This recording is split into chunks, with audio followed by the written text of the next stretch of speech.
So, ayan na nga guys. Ayan. Oh.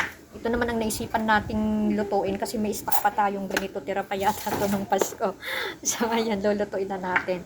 At habang nagpapakulo nga tayo ng tubig pasta, so mag-prepare muna tayo ng ating mga kakailanganin. O, diba? Ayan, kulong-kulo na yun. Kulong-kulo na nga. Tingnan natin, guys. Ayan, ang ating pasta. Kalahating kilo lang ito kasi yan lang ang meron. Hati-hati na lang. Guys, so nagluluto na naman tayo ng spaghetti. Walang magawa kasi maulan ngayon eh. Ngayong Friday eh. O, di ba nakakatamad? Kaya luto-luto na lang. Malapit na siyang maluto. Ayan na ang ating pasta.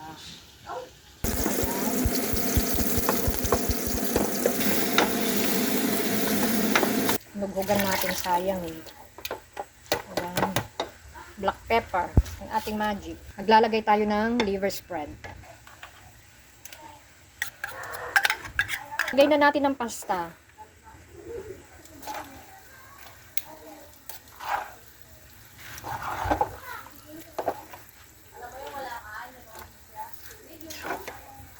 Diba? Nakagawa na ulit tayo ng pang merienda. Guys, ito ang ating homemade spaghetti.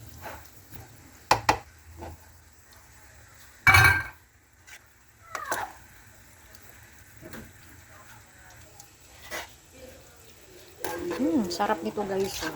Mas maigi pa nga pang unplanned ang pagluluto. Ayan. Kain ulit tayo ha. Ayan. One more. Tingnan natin. Kasi mamaya pa ang sarap nito guys. O diba?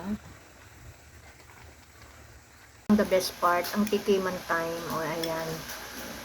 Ayan. Oh, bagong luto guys. Mamaya pa ito ang sasarap. Pag alam mo yung medyo ano, may chicken tiwar-tiwar yun.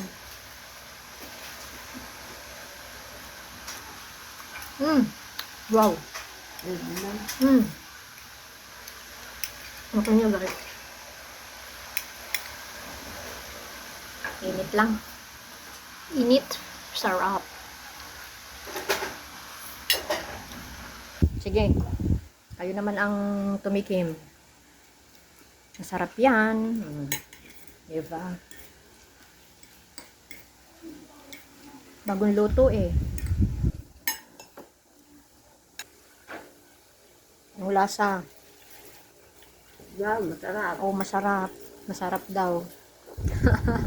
Sabi na eh, masarap eh. O, diba? May konting sweetness, guys. So, let's eat. Ayan.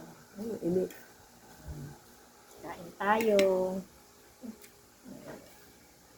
Kuha ka na rin ng iyo, Mitch. Patayin mo na nga.